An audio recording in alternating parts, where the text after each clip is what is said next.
Hi, folks. Chris Voss here from the ChrisVossShow.com, the ChrisVossShow.com. Hey, we're coming here with another great podcast. We certainly appreciate you guys tuning in. Thanks for being here. Go to youtube.com/Chris Voss. Hit that bell notification. You can see all the wonderful things that we're reading and reviewing on the Chris Voss Show. You can go to goodreads.com/Chris Voss, Facebook, LinkedIn, Twitter, all those different places, and see everything we're taking and doing. We've got a brilliant roundup today. We've got the authors of the new book coming out July 8th, 2021.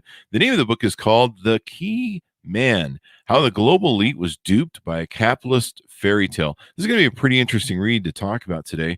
And my authors are with us to talk about it. We have the two authors of the book, Simon Clark and Will Lauch. Will, do I have your last name correctly? You do, actually. It's often mispronounced, but you got it exactly spot on. There you go. I want to double check, and we'll edit that out in post. So Simon Clark is a journalist for the Wall Street Journal in London. He has reported on a wide range of investigative stories which have led him to the poppy fields of Afghanistan, the copper mines of Congo, and to lots of banks in the city of London. He was nominated for a Pulitzer Prize in 2016. He lives in Sussex, England. Will Lauch is a former Wall Street Journal reporter based in London and New York. And before that, he was based in Brussels, where he wrote about the European politics, and he's currently at law school in London. Welcome to the show, guys. Congratulations on the launch of your new book. Thanks very much, Chris. Thanks, Chris. Thank you. And thanks for coming, guys. So give us your plugs.coms where people can find you on the interwebs and find out more about who you guys are and what you're doing. So we've written a true crime story about globalization gone wrong, the key man. The key man is Arif Naqvi, who out of Dubai built the largest private equity firm operating in developing countries and emerging markets across Africa, South Asia, and Latin America. And his pitch was that he would make money for investors and end global poverty at the same time. And with this pitch, he raised billions of dollars from billionaires like Bill Gates and governments. The US government was an investor, UK and France were investors, US pension funds in Washington, Louisiana, Texas, and Hawaii were investors. Wow. So he raised this money, and the Department of Justice has accused him of stealing quite a lot of it. And now he faces up to 291 years in jail if found guilty. He says he's not guilty. The case is ongoing. So did Bernie Madoff, right? Well, do you want to tell us why you guys wrote this book? I mean, what motivated you guys? What got you guys to sink your teeth into this? Sure. So we first started reporting on this story in January 2018. So about 3.5 years ago. We were both at the time working in London as reporters covering finance and specifically private equity. I received an anonymous tip-off from a whistleblower that things were not all going so well at Abraj, and that some investors, including the Gates Foundation and a unit of the World Bank, were investigating where hundreds of millions of dollars of their money had gone. Abraj was managing their money because they'd raised a fund which totaled $1 billion, which was meant to build hospitals and diagnostic centers in Africa and Asia. And yeah, we received this email, and that's really where the story began. 3.5 years later, we've got a book which is coming out next week. And there's a lot in between, which we'd like to fill you in on over the course of the next half an hour, 45 minutes or so. Let's get into it. So how does this whole thing begin? Who's this guy, and what's the origin story of how this whole thing starts out? Well, Arif Naqvi was born in Pakistan in 1960, a former, British colony, and he's an ambitious young man who's going to Karachi Grammar School, which was founded by the British over 100 years before. So he's going to an English language school, and he's an excellent scholar. He speaks English very well. he goes from there to the London School of Economics, and then he goes into the financial world, working in London and then Karachi in Pakistan and then in Saudi Arabia before he finds his best working environment in Dubai, which is open to people from all over the world to go and work there and start firms. And that's what he did. He was a very successful investor, very shrewd initially. And from 2002 onwards, he builds his company Abraj into a very large investment vehicle, raising money from the US, from Europe, buying companies and hospitals in Pakistan, India, Kenya, South Africa. And along the way, his pitch evolves from just making money, which is hard, to making money and ending poverty at the same time, which is even harder. The argument being that if he invests in hospitals, he's providing health services, or if he's investing in food companies, he's creating jobs, providing new products in countries where they're lacking. Some of that did happen, but there was financial goings on as well within the firm, which meant that money was not exactly all going where it should have been going. So Will, as he said, got an anonymous email from someone who we still don't know who that is in February 2018. And this person laid out problems within the company. So because we don't know who that person is, we couldn't write an article based on this email. But what this email did was gave us a tip that there's something going on. And what we did with that was we then went and contacted dozens of people within Abraj, their investors, regulators, to find out exactly what was going on, to gather evidence, documents, and then publish articles. And that's what we did. And this is pretty interesting. Is this kind of like a Theranos story? Like, how long does this go on where this gentleman raises money and kind of dupes everyone for a while? It is indeed a Theranos story gone large in the Middle East. In fact, our literary agent is the same guy for Bad Blood, which was written by a colleague of ours at the Wall Street Journal. And he rang me up and said, this story is like Bad Blood. Would you like to write a book about it?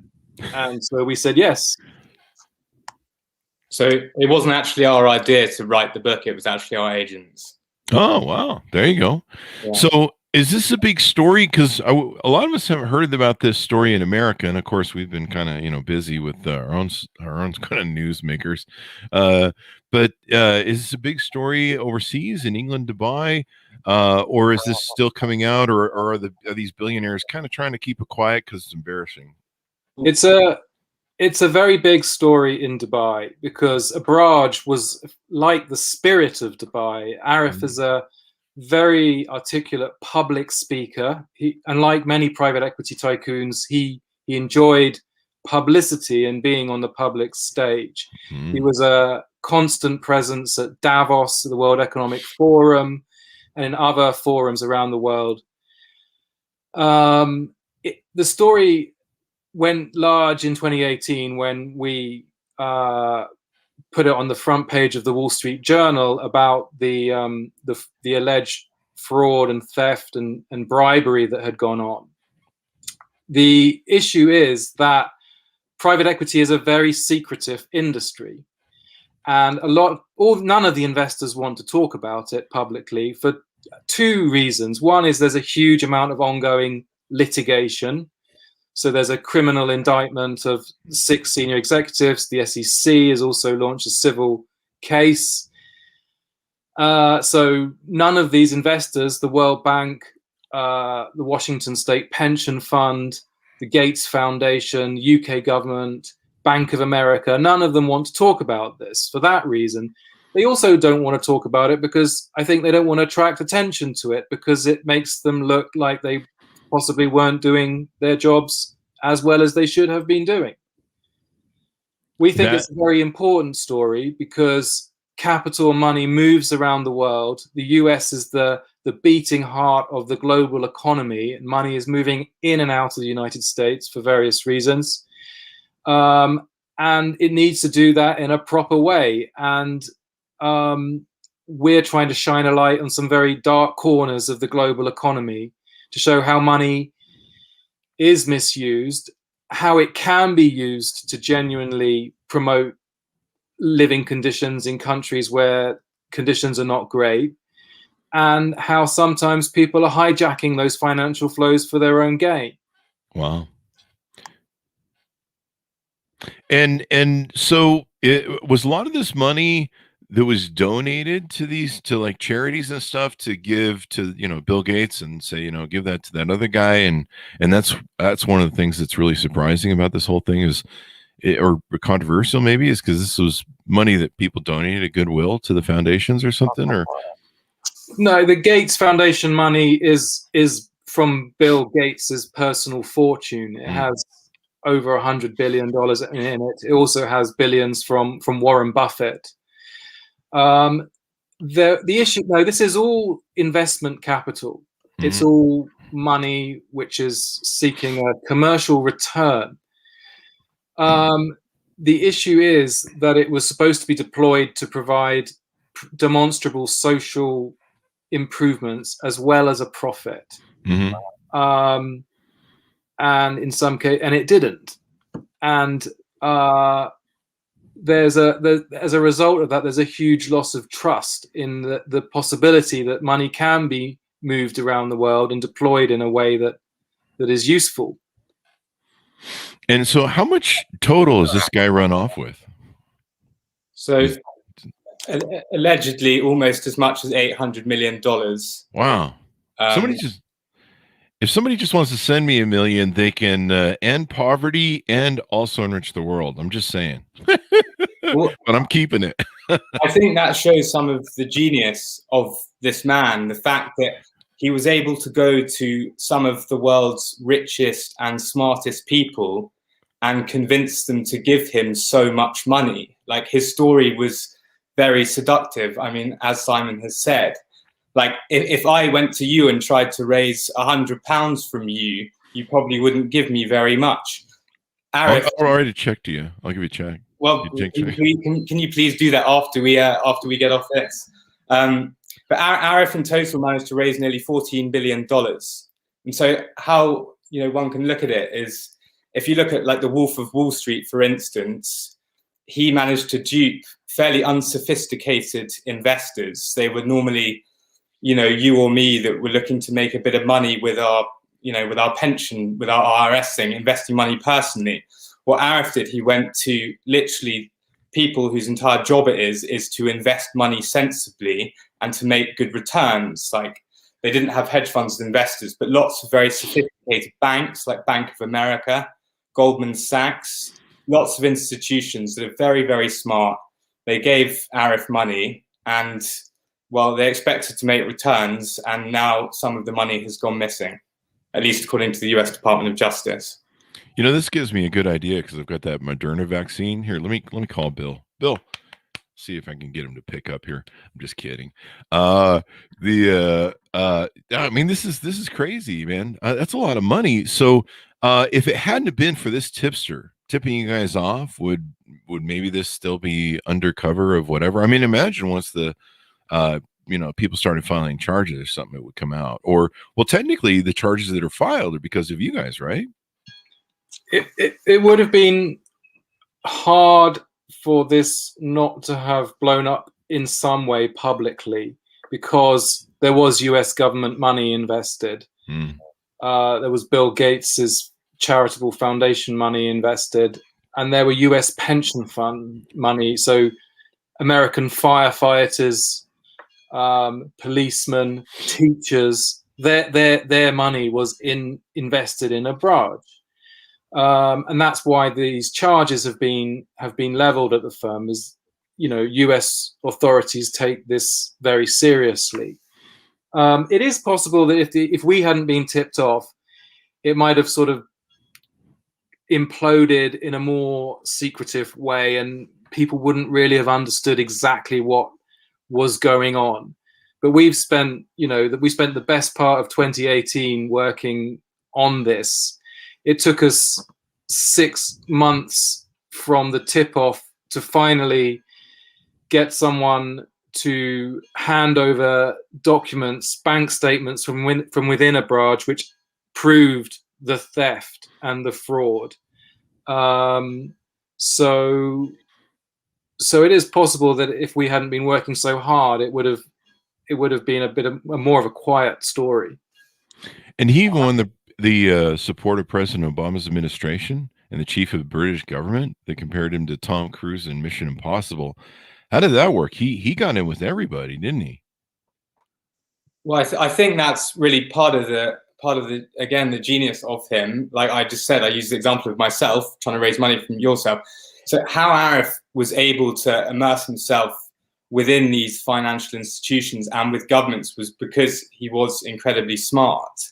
Like the message that he was, giving was obviously a very attractive one. So the US government, like OPIC, the Overseas Private Investment Corps, they saw Arif as a means of being able to tackle extremism in the Middle East. Mm-hmm. So they launched this big kind of campaign during the Obama administration to tackle extremism and terrorism by helping build the economy in countries overseas, like in the Middle East.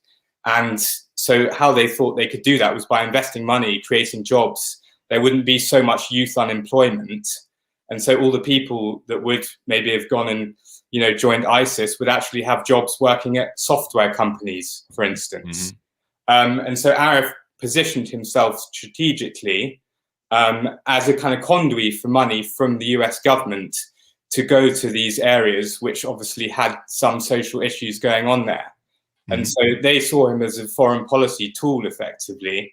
And then it really, and so in total, I think they pledged, the US government specifically pledged around $500 million to this man. And it didn't end so well, but it was a nice idea. So you guys chose the title, The Key Man. What was there a reason you chose The Key Man as the title? Yeah, so there's two reasons. The key man is actually a term used in private equity for the heads of private equity firms. If the key man or the key woman leaves the firm, then investors can be entitled to have their money back because it means the firm doesn't have a future. So there's a term used in private equity. Also, because of Arif's pitch, which is I will make you money and end poverty, it seemed to elevate him as a key man in sort of human affairs. He was at the center of an incredibly influential political and financial network. He was trying to hire John Kerry to join his firm after John Kerry ceased to be Secretary of State. So in many ways, the key man title seemed to be absolutely appropriate for him. And I remember this conversation during the Obama administration where I heard, there was this theory that if we could just get everyone jobs in the Middle East, they join, getting blown up is about the only job over there sometimes in Palestine, which is sad. They have this people promising all sorts of stuff, but if they had just solid jobs, there would be hopefully some stability. This is pretty extraordinary. What are some shocking things, or maybe do you want to tease out some things in the book that readers want to look forward to when they pick it up? Sure. So when Arif was finally arrested at Heathrow Airport in London in April 2018, he was carrying 4 passports. Wow. 2 of them were Pakistani passports. One, it was a St. Kitts and Nevis passport. And the 4th one was the most interesting one. It was an Interpol passport. So Interpol is the global police organization that connects police authorities in every country. Mm-hmm. And Arif had an Interpol passport because he was on the board of the Interpol Foundation, which is supposed to raise money for Interpol. And when the policeman stepped forward to say that he was under arrest, he said to the policeman, "You can't arrest me because there's not a red notice out from me." A red notice is an Interpol warrant to alert people that a person is wanted. And he said he checked with Interpol before getting on the plane whether or not there was a red notice, and there was not a red notice. Mhm. And the policeman said to him, "I don't need a red notice to arrest you. You're under arrest." Nice try for diplomatic immunity, huh? Yeah, well, sources were telling us that he had been trying to get a position within the Pakistan government, which may have afforded him immunity, but he didn't get it. He has, been a funder of senior politicians in Pakistan. The current Prime Minister of Pakistan, Imran Khan, his second wife, his former wife, wrote in her autobiography that Imran told her that Arif was one of his main political funders. And in our reporting, we've shown that that he was attempting to make a payment, or had considered making a payment of $20 million to another Prime Minister of Pakistan as he was trying to sell a major asset in the country. So he was extremely well networked in the global financial and political elite. Mm-hmm. Where does his theft come out on the list of people who've debunked investors and stuff? I just pulled up Bernie Madoff, and I guess his was about $65-70 billion. So where does this guy fall in the list of big world investor ripoffs? He's up there. I mean, Abraj managed $14 billion. Mm-hmm. I don't actually have a league table of the biggest thefts in the world, but this is a big one. Those are the next 10 books or whatever. That would be a good league table to compile. You've given me an idea there. Yeah. Is there any chance these guys are going to get their money back, or some of it, or is it all, did somebody just go, have too much fun with it? Abraj managed a number of funds, and there were investments in companies. So it wasn't as if no investments were made. There were investments made. And some of those funds, they're going to get a fair amount of their money back. Yeah. Because of the $780 million that was transferred to Arif, $385 million is still missing, according to the liquidators of the firm. Have they extradited him to America yet, or is he still in London?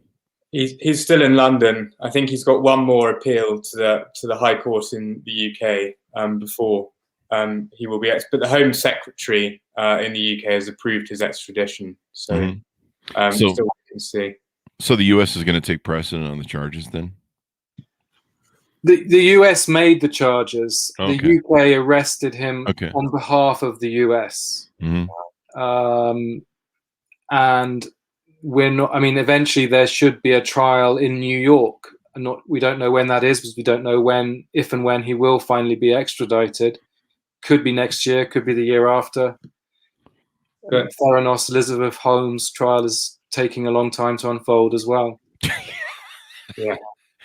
That's a deal too that I remember watching the whole thing come around, and you saw, I think it was George Shultz, or there was somebody that really validated that was a politician and a money guy, and it was Schultz. So it was George Shultz, yeah. And they brought in all the power guys, and I think wasn't Prince in there? It was the Betsy DeVos family. They were in that thing too. Rupert Murdoch was a bigger investor, I think, in town. Yeah, I think they were on the hook for, I don't know, was it 100 million? Or maybe it was 100 million total that she ripped off, or 100 billion, or I don't know. So these are check numbers way out of my league. Well, that's a part of the secret to succeeding, at least temporarily, in these situations, is association with famous and apparent, reputable people is very important. So Arif would tell people, I'm on the board of Interpol, and so, I'm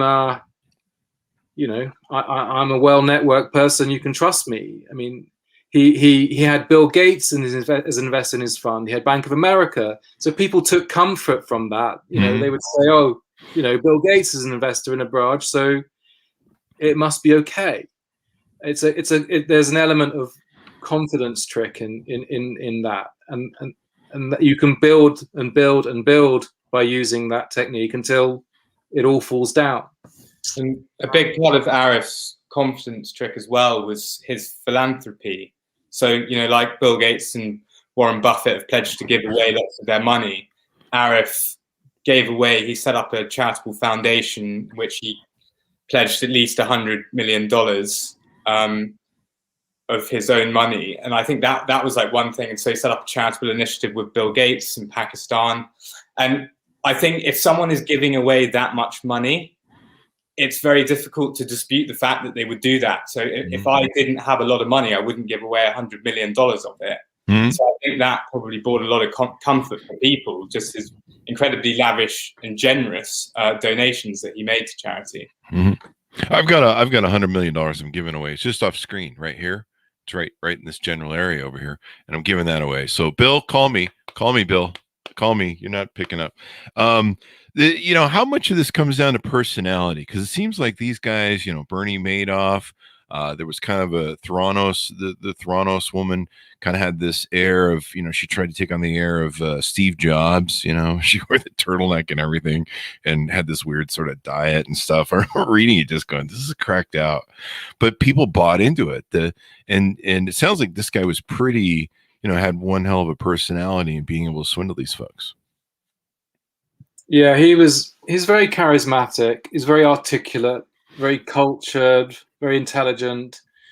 And actually, he did wear a black turtleneck at the final end of his extradition trial, where the judge told him that he was going to be extradited.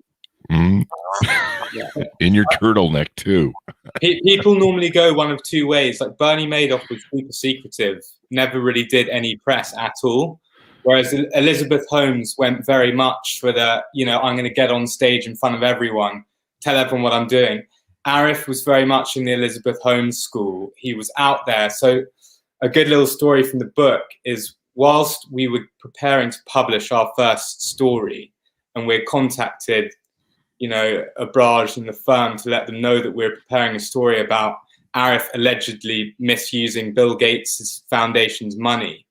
Arif actually went to Davos in the World Economic Forum and sat on stage and debated with Bill Gates, even though he knew, and Bill Gates also knew, that he had potentially taken hundreds of millions of dollars of investors' money. And that was one of the things that I always found most, amazing about people like Arif and Elizabeth Holmes is how they have the balls to get up on stage and you're in trouble, and to just sit there so coolly and calmly and collectedly and debate. And there's actually a point in the conversation with Gates where he actually almost lectures Bill Gates, and it is watching that video whilst we knew, or we had suspicions that something was going on. I just thought this guy really is a fascinating character. Definitely. Imagine it any sort of long con or grift is, you've got to have that charisma to fool people, and probably part of a bit of a narcissistic personality. But yeah, it's interesting. Note to self, take charisma classes and also learn to speak.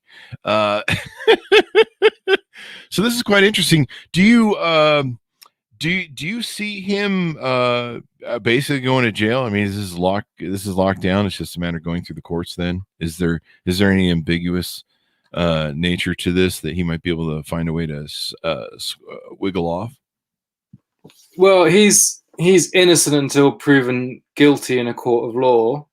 But there is plenty of evidence that wrongdoing took place at Abraj. The Department of Justice has indicted 6 former Abraj executives, including Arif. One of them has already pleaded guilty. In addition to that, the Dubai financial regulator fined Abraj $315 million for misleading investors. So he's in a tight spot. He is resisting extradition, doesn't want to go to the US. So it's not our job to predict what will happen in the justice system, but he's in a tight spot. Yeah. Well, it should be interesting. Anything more you guys want to tease out in the book to get people to pre-order that? I think this is a story that Americans will recognize. It's a story of ambition and money and drive, and it's playing out all over the world. So it's like, there's a great storybook about private equity, Barbarians at the Gate, written by Wall Street Journal journalists 20, 30 years ago. This is a private equity story about a great charismatic character, about money, about ambition, and it's unfolding in Dubai, Pakistan, Ghana, in Africa, in London, in New York. So it will take the readers into new and fascinating places through a story that they will recognize and understand. In fact, we had Brian Burrow on the show for his new book, Forget the Alamo. Yeah, I listened to it. It was good. Yeah, great guys. It was kind of wild to have all three of them on screen and juggle the two. Man, I tell you, you wanna get interesting comments on YouTube. You attack the Alamo in Texas, and that episode has seen some comments. Let me tell you. So guys, give us your plugs so people can order up the book and find you guys in the internet to get to know you better and get that book ordered up for its July 8th release. It's actually July the 6th in the US. HarperCollins is publishing in the US July the 6th. Okay. It's available in all good bookstores and online. It's actually July the 8th in the United Kingdom, where Penguin is the publisher. So that's what happened. I clicked the link. It took me to the UK version. It does say amzn.to here. So July 6th, guys, you can get it before the people in England. So just beat them and your book club to be the first on your block to say you read it. Do we get both you guys in for your plugs? Yeah, sure. I'm on Twitter at William_Louch, spelled Louch, and add me on LinkedIn if you ever want to talk about anything interesting that's going on in the world of finance. There you guys go. Thank you guys for spending some time with us and coming on the show. Thanks for having us, Chris. Thanks very much. Thank you. And also go order The Key Man, How the Global Elite Was Duped by a Capitalist Fairy Tale. This is just amazing to me. You think about all this wasted money, and then, of course, none of this goes to help poverty at all. It's just been thrown out the window, really, and cooked and burned, or whatever they can't claw back. So it's a crazy story, man. Meanwhile, most of us go down to the bank and say, hey, can you loan us $50? And they're like, yeah, no. But yeah, if anybody does need any money from me, if you take a check, that's fine. Anyway, guys, we certainly appreciate you guys tuning in. Thanks for being here. Thanks to our live audience for saying hello as we go along. Go to goodreads.com/Chris Voss, seeing everything we're reading and reviewing over there. Also go to youtube.com/Chris Voss, and all of our groups we have LinkedIn, Facebook, Twitter, all those different places you can see where we're at with the show. Thanks for everyone for tuning in, and we'll see you guys next time.